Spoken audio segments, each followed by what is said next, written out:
नमस्कार दोस्तों, स्वागत है आपका मेरे channel Ramesh Netam online classes में। और आज की वीडियो का जो टॉपिक है वह नोबेल पुरस्कार 2024 से संबंधित कि 2024 में जिन क्षेत्रों में नोबेल पुरस्कार मिला, जिन व्यक्तियों को नोबेल पुरस्कार मिला, उनके बारे में विस्तार से जानेंगे। तो आइए देखते हैं। चिकित्सा क्षेत्र में नोबेल पुरस्कार 2024 से किसे सम्मानित किया जाएगा? तो विक्टर एम्ब्रेंस यूएसए और गैरी रुओकुन यूएसए को चिकित्सा के क्षेत्र में नोबेल पुरस्कार 2024 से सम्मानित किया जाएगा। ये गैरी रुओकुन है और ये विक्टर एम्ब्रोस हैं। ये दोनों अमेरिका के रहने वाले हैं और इन दोनों को ही चिकित्सा क्षेत्र में नोबेल पुरस्कार 2024 से सम्मानित किया जाएगा। इसका स्पष्टीकरण देखते हैं कि विक्टर एम्ब्रेंस और गैरी रुओकुन, जो दोनों ही अमेरिका के रहने वाले हैं, को संयुक्त रूप से 2024 के फिजियोलॉजी के लिए नोबेल पुरस्कार से सम्मानित किया गया है। इस साल का अवार्ड 1901 के बाद से फिजियोलॉजी का या चिकित्सा में दिए जाने वाला 115वां नोबेल पुरस्कार है। 229 विजेताओं में से केवल 13 महिलाएं हैं। चिकित्सा क्षेत्र में नोबेल पुरस्कार कौन प्रदान करता है? तो कारोलिंस्का इंस्टीट्यूट स्वीडन प्रदान करता है चिकित्सा क्षेत्र में नोबेल पुरस्कार। पुरस्कार राशि 1.1 करोड़ स्वीडिश क्रोनर, जो कि $10 लाख होता है, यह राशि के रूप में इन दोनों व्यक्तियों को मिलेगा। क्यों दिया गया? तो जिन गतिविधि को नियमित करने वाले एक मौलिक सिद्धांत की खोज के लिए वैज्ञानिकों को यहाँ पुरस्कार दिया गया। विक्टर एम्ब्रोस और गैरी रुओकुन इस बात में रुचि रखते थे कि विभिन्न कोशिकाओं के प्रकार कैसे विकसित होते हैं। उन्होंने माइक्रो आरएनए की खोज की, जो छोटे आरएनए के अणुओं का एक नया वर्ग है जो जीन विनियमन में महत्वपूर्ण भूमिका निभाता है। अगला, फिजिक्स का नोबेल पुरस्कार 2024 का जॉन जे हफील्ड और जेफरी हिंटन को दिया गया है। इन दोनों ने आर्टिफिशियल एआई में नए द्वार खोले हैं। इन्हें उन मौलिक खोजों आविष्कारों के लिए दिया गया है जो कृत्रिम तंत्रिका नेटवर्क के साथ मशीन लर्निंग को सक्षम बनाते हैं। ये हैं जॉन जे हफील्ड और ये हैं जेफरी हिंटन। इन दोनों को ही फिजिक्स का नोबेल पुरस्कार 2024 के लिए नॉमिनेट किया गया है। अगला, रसायन विज्ञान का नोबेल पुरस्कार 2024 डेविड बेकर, अमेरिकी बायोकेमिस्ट, डेमिस ससाबिस, गूगल डीपमाइंड के सीईओ, और जॉन एम जम्पर वैज्ञानिक, इन तीनों को ही रसायन विज्ञान का नोबेल पुरस्कार 2024 का दिया गया। यह है डेविड बेकर, अमेरिकी बायोकेमिस्ट, यह है डेमिस ससाबिस, गूगल डीपमाइंड के सीईओ, और ये हैं जॉन एम जम्पर वैज्ञानिक। इन तीनों को ही रसायन विज्ञान नोबेल पुरस्कार 2024 का पुरस्कार दिया गया। क्यों दिया गया? तो डेविड बेकर को कंप्यूटेशन प्रोटीन डिजाइन के लिए पुरस्कार दिया गया, जबकि डेमिस ससाबिस और जॉन एम जम्पर को प्रोटीन स्ट्रक्चर की भविष्यवाणी के लिए चुना गया। रॉयल स्वीडिश अकेडमी का फैसला कि 2024 के रसायन विज्ञान नोबेल को 2 हिस्सों में विभाजित किया जाएगा।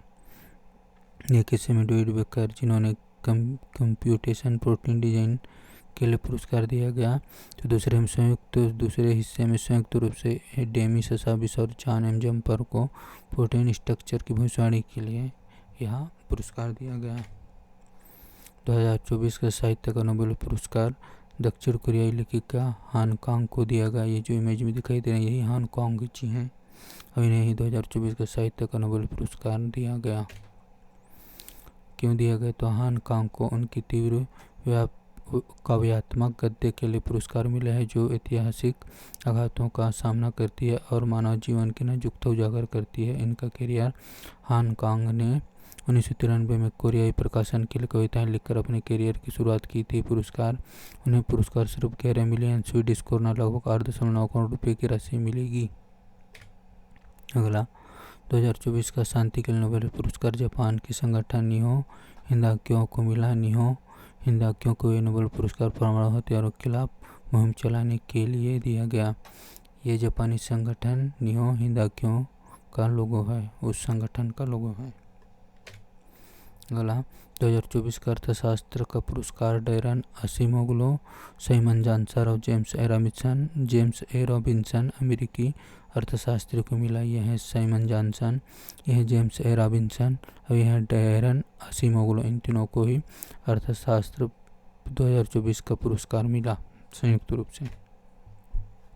क्यों दिया गया? तो यह पुरस्कार उन्हें उनके शोध के लिए दिया गया, जिसमें उन्होंने समझा कि संस्थाएं कैसे बनती हैं और वे समृद्धि खुशहाली को कैसे प्रभावित करती हैं, इसके लिए इन्हें यह पुरस्कार दिया गया।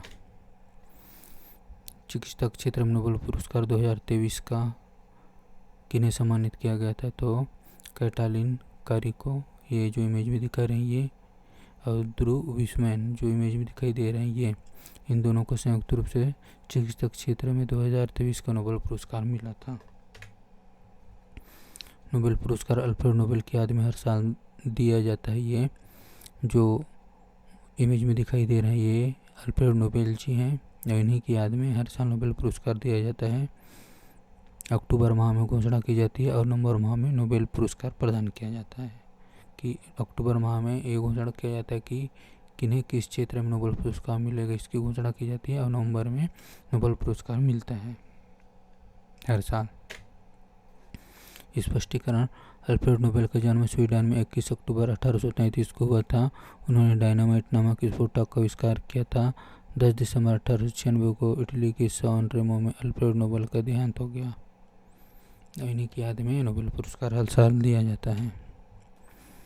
नोबेल पुरस्कार 6 क्षेत्रों में दिया जाता है। चिकित्सा क्षेत्र में, भौतिक क्षेत्र में, रसायन के क्षेत्र में, शांति के क्षेत्र में, अर्थशास्त्र के क्षेत्र में और साहित्य के क्षेत्र में। नोबेल पुरस्कार हर साल 10 दिसंबर को दिया जाता है और इसकी घोषणा अक्टूबर माह में हो जाती है। तो इसे दिसंबर माह में, नवंबर बोला था सॉरी, इसे 10 दिसंबर को दिया जाता है दिसंबर माह में। इसकी घोषणा जो है अक्टूबर माह में हो जाती है कि किन्हें किस क्षेत्र में नोबेल पुरस्कार दिया जाएगा, उनके किस आविष्कार के लिए। 10 दिसंबर को अल्फ्रेड नोबेल की पुण्यतिथि पर इसे दिया जाता है। पहली बार नोबेल पुरस्कार 10 दिसंबर 1901 को दिया गया था। अर्थशास्त्र के क्षेत्र में पहला नोबेल पुरस्कार Ragnar Frisch Norway, John Tinbergen Netherland को मिला था। अर्थशास्त्र क्षेत्र में अब तक अमर्त्य सेन को 1998, अभिजीत बनर्जी को 2019, 2 भारतीयों को नोबेल पुरस्कार से सम्मानित किया गया है।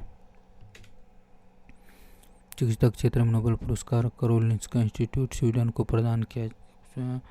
चिकित्सा क्षेत्र में नोबेल पुरस्कार कारोलिंस्का इंस्टीट्यूट स्वीडन प्रदान करता है। स्पष्टीकरण, शांति नार्वे के सांसद स्टर्टिंग द्वारा चुनी गई 5 सदस्यीय समिति नोबेल पुरस्कार किसे दिया जाएगा, इसका चयन करती है। किस क्षेत्र में दिया जाएगा, किन्हें दिया जाएगा और उनके किस आविष्कार के लिए दिया जाएगा, या 5 सदस्यीय समिति तय करती है। नार्वे की संसद की स्टार्टिंग द्वारा चुनी गई 5 सदस्यीय समिति तय करती है। रसायन विज्ञान, भौतिकी विज्ञान और अर्थशास्त्र the royal Swedish academy of sciences Sweden द्वारा तय किया जाता है कि किन्हें मिलना चाहिए। और साहित्य क्षेत्र में स्वीडिश एकेडमी स्वीडन तय करती है कि किन्हें साहित्य का पुरस्कार मिलना चाहिए, उनके किस रचना के लिए। 2 अलग अलग क्षेत्रों में नोबेल पुरस्कार से सम्मानित किए जाने वाले पहले पुरुष लाइनस पॉलिंग थे। ये जो इमेज में दिखाई दे रही है लाइनस पॉलिंग जी हैं। स्पष्टीकरण, लाइनस पॉलिंग को 1954 में रसायन विज्ञान के क्षेत्र में और 1962 में शांति के लिए नोबेल पुरस्कार दिया गया था इन्हें, लाइनस पॉलिंग को। 2004 में शांति नोबेल पुरस्कार से सम्मानित किए जाने वाले पहले अफ्रीकी व्यक्ति वंगारी मथाई थे। ये जो इमेज में दिखाई दे रहे हैं यही वंगारी मथाई जी हैं। भौतिकी क्षेत्र में नोबेल पुरस्कार से सम्मानित किए जाने वाले पहले व्यक्ति विल्हेम कोनराड रॉन्टजेन थे। स्पष्टीकरण, विल्हेम कोनराड रॉन्टजेन ने एक्स-रे की खोज के लिए 1901 में भौतिक क्षेत्र में नोबेल पुरस्कार मिला था। यह जर्मनी देश के थे। यही जो इमेज में दिखाई दे रहे हैं यही विल्हेम कोनराड रॉन्टजेन जी हैं। अंग्रेजी भाषा में साहित्य क्षेत्र में नोबेल पुरस्कार से सम्मानित किए जाने वाले पहले व्यक्ति रुडयार्ड किपलिंग थे। ये जो इमेज में दिखाई दे रहे हैं यही रुडयार्ड किपलिंग जी हैं। स्पष्टीकरण, 1907 में द जंगल बुक के लिए नोबेल पुरस्कार से सम्मानित किए जाने वाले पहले व्यक्ति थे। नोबेल शांति पुरस्कार से सम्मानित किए जाने वाली पहली महिला बैरोनेस बर्था सोफी फेलिसिटा वान सटनर थी। स्पष्टीकरण, इनको ये नोबेल शांति पुरस्कार 1905 में मिला था और यह ऑस्ट्रिया देश से हैं। ये जो इमेज में दिखाई दे रहे हैं यही बैरोनेस बर्था सोफी फेलिसिटा वान सटनर जी हैं। अगला, नोबेल पुरस्कार से सम्मानित किए जाने वाले सबसे कम उम्र के व्यक्ति मलाला यूसुफजई जी हैं। ये जो इमेज में दिखाई दे रहे हैं यही मलाला यूसुफजई जी हैं। स्पष्टीकरण, मलाला यूसुफजई शांति के क्षेत्र में नोबेल पुरस्कार 2014 में मिला था। ये पाकिस्तान देश से हैं। अगला, नोबेल पुरस्कार पाने वाले सबसे उम्रदराज व्यक्ति जॉन बी गुडनाइफ 97 साल के हैं और ये अमेरिका के वैज्ञानिक हैं। ये जर्मनी देश के हैं। 2019 में इनको रसायन विज्ञान के क्षेत्र में नोबेल पुरस्कार मिला था। ये जो इमेज में दिखाई दे रहा है यही जॉन बी गुडनाइफ हैं, जो 97 साल के उम्र में इन्हें नोबेल पुरस्कार मिला था। 97 साल के हैं और सबसे उम्रदराज व्यक्ति हैं नोबेल पुरस्कार पाने वाले। नोबेल पुरस्कार से 3 बार सम्मानित एकमात्र संगठन अंतर्राष्ट्रीय रेड क्रॉस समिति है। ये रेड क्रॉस समिति अंतर्राष्ट्रीय रेड क्रॉस समिति का लोगो है। इसके स्पष्टीकरण देखते हैं कि रेड क्रॉस एक अंतर्राष्ट्रीय संगठन है जिसका मिशन मानवीय जिंदगी और सेहत को बचाना है। इसकी स्थापना 1863 ईस्वी में है ड्यूनेट ने जिनेवा में की। इसका मुख्यालय जिनेवा स्विट्जरलैंड में है। इसे 3 बार 1917, 1944, 1963 में नोबेल शांति पुरस्कार मिला है। गणित का नोबेल पुरस्कार को एबेल पुरस्कार कहा जाता है और ये उसका लोगो है एबेल पुरस्कार का, जिसे गणित के क्षेत्र में दिया जाता है। गणित के क्षेत्र का नोबेल पुरस्कार है। इसे का नोबेल पुरस्कार रेमन मैगसेसे को कहा जाता है। रेमन मैगसेसे पुरस्कार 2024 कर्मा फुंटसो भूटान, ये कर्मा फुंटसो को मिला था, को भूटान की समृद्ध विरासत को आधुनिक चुनौतियों से जोड़ने तथा भूटान के युवाओं को आत्मविश्वास के साथ आगे बढ़ते हुए अपने अतीत को अपनाने के लिए प्रेरित करने हेतु सम्मानित किया जा रहा है। इनको रेमन मैगसेसे पुरस्कार से जिसे एशिया का नोबेल पुरस्कार कहा जाता है। किसी एक क्षेत्र में अधिकतम 3 लोगों को नोबेल पुरस्कार दिया जा सकता है। किसी एक विशेष क्षेत्र से भौतिक, चिकित्सा, शास्त्र जो भी क्षेत्र हो उसमें केवल 3 लोगों को ही नोबेल पुरस्कार दिया जा सकता है।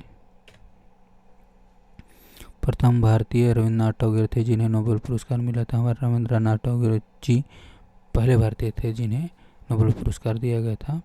इसका स्पष्टीकरण, रविन्द्रनाथ टैगोर को साहित्य के क्षेत्र में नोबेल पुरस्कार दिया गया। इनको नोबेल पुरस्कार 1913 में दिया गया था। रविन्द्र टैगोर को उनकी रचना गीतांजलि के लिए नोबेल पुरस्कार दिया गया था। 1979 में नोबेल पुरस्कार पाने वाली प्रथम भारतीय महिला मदर टेरेसा थी। ये जो इमेज में दिखाई दे रहा है यही मदर टेरेसा जी हैं। इन्हें 1979 में ये पहले भारतीय थी जिन्हें नोबेल पुरस्कार मिला था। अगला, नोबेल पुरस्कार मरणोपरांत दिया जाना 1974 में समाप्त किया गया। 1974 में मरणोपरांत नोबेल पुरस्कार देना बंद कर दिया गया। उससे पहले 1974 से पहले मरणोपरांत भी नोबेल पुरस्कार दिया जाता था। अगला, अर्थशास्त्र के लिए नोबेल पुरस्कारों की शुरुआत 1969 में हुई थी। अर्थशास्त्र के लिए जो नोबेल पुरस्कार की शुरुआत हुई वह 1969 में हुई थी। पहला नोबेल पुरस्कार 1903 में मैरी क्यूरी को मिला था। ये जो इमेज में दिखाई दे रहा है यही मैरी क्यूरी हैं। स्पष्टीकरण, 10 दिसंबर 1903 को उन्हें भौतिक विज्ञान क्षेत्र में नोबेल पुरस्कार से नवाजा गया था। मैरी रेडियो एक्टिविटी की खोज करने के लिए प्रख्यात है। मैडम मैरी क्यूरी पोलैंड देश की रहने वाली थी। Madam Curie, Linus Pauling, John Bardeen, Frederick Sanger, इन सभी 4 व्यक्तियों को 2 बार नोबेल पुरस्कार से सम्मानित किया जा रहा है। ये मैडम क्यूरी जी हैं, ये लाइनस पालिंग जी हैं, ये जॉन बार्डिन है और ये फ्रेडरिक सेंगर जी। इन सभी 4 व्यक्तियों को 2 बार नोबेल पुरस्कार से सम्मानित किया जा चुका है। इसका स्पष्टीकरण, मैडम क्यूरी को वर्ष 1903 में रेडियो सक्रियता की खोज के लिए और वर्ष 1911 में शुद्ध रेडियम के निष्कर्षण के लिए नोबेल पुरस्कार मिला था। लाइनस पालिंग को वर्ष 1954 में हाइब्रिडाइज्ड के सिद्धांत के लिए और वर्ष 1962 में नाभिकीय प्रयोग निषेध संधि एक्टिविज्म के लिए नोबेल पुरस्कार मिला था। जॉन बार्डिन को वर्ष 1956 में ट्रांजिस्टर के आविष्कार के लिए और वर्ष 1972 में अतिचालकता के सिद्धांत के लिए नोबेल पुरस्कार मिला था। फ्रेडरिक सेंगर को वर्ष 1958 में इंसुलिन मॉलिक्यूल की संरचना के लिए, वर्ष 1980 में वायरस न्यूक्लियोटाइड की सीक्वेंसिंग के लिए नोबेल पुरस्कार मिला था। 2 अलग अलग क्षेत्रों में नोबेल पुरस्कार से सम्मानित किए जाने वाले पहली और एकमात्र महिला मैरी क्यूरी थी। ये जो इमेज में दिखाई दे रही है, यही मैडम मैरी क्यूरी जी हैं। स्पष्टीकरण: मैरी क्यूरी को 1903 में भौतिकी के लिए और 1911 में रसायन विज्ञान के लिए नोबेल पुरस्कार से सम्मानित किया गया था। नोबेल पुरस्कार जीतने वाले भारतीयों की सूची इस प्रकार से है, ये देख लेते हैं कि रविन्द्रनाथ टैगोर को 1913 में साहित्य के लिए मिला था। सी रमण को 1930 में भौतिकी के लिए मिला था। मदर टेरेसा को 1979 में शांति के लिए नोबेल पुरस्कार मिला था। कैलाश सत्यार्थी को 2014 में शांति के लिए नोबेल पुरस्कार मिला था। अमर्त्य सेन को 1998 में अर्थशास्त्र के लिए नोबेल पुरस्कार मिला था। अब जो भारतीय मूल के जो व्यक्ति थे जिन्हें नोबेल पुरस्कार मिला उसे भी देख लेते हैं। जैसे हरगोविंद खुराना को 1968 में चिकित्सा क्षेत्र में नोबेल पुरस्कार मिला था। वी.एस. न्यायपाल को 2001 में साहित्य के क्षेत्र में नोबेल पुरस्कार मिला था। वेंकट रामकृष्णन को 2009 में रसायन विज्ञान के क्षेत्र में नोबेल पुरस्कार मिला था। सुब्रमण्यम चंद्रशेखर को 1983 में भौतिक क्षेत्र में नोबेल पुरस्कार मिला था। अभिजीत बनर्जी को 2019 में अर्थशास्त्र के लिए नोबेल पुरस्कार मिला था। अब अगला सवाल आपके लिए कि नोबेल पुरस्कार हर साल कितने क्षेत्रों में दिया जाता है। इसका सवाल आपको देना ताकि मुझे भी पता चल सके कि आप मेरे वीडियो को कितने ध्यान से देखते हैं, क्योंकि यह वीडियो एग्ज़ाम की दृष्टि से महत्वपूर्ण है। कोई ना कोई सवाल नोबेल पुरस्कार 2024 से संबंधित आपको एग्ज़ाम में मिलेगा ही मिलेगा, तो कृपया ध्यान से देखें, समझें, क्योंकि आपके लिए महत्वपूर्ण है। और इसी तरह की परीक्षाओं की महत्वपूर्ण जानकारी के लिए मेरे चैनल से जुड़े रहिए। धन्यवाद।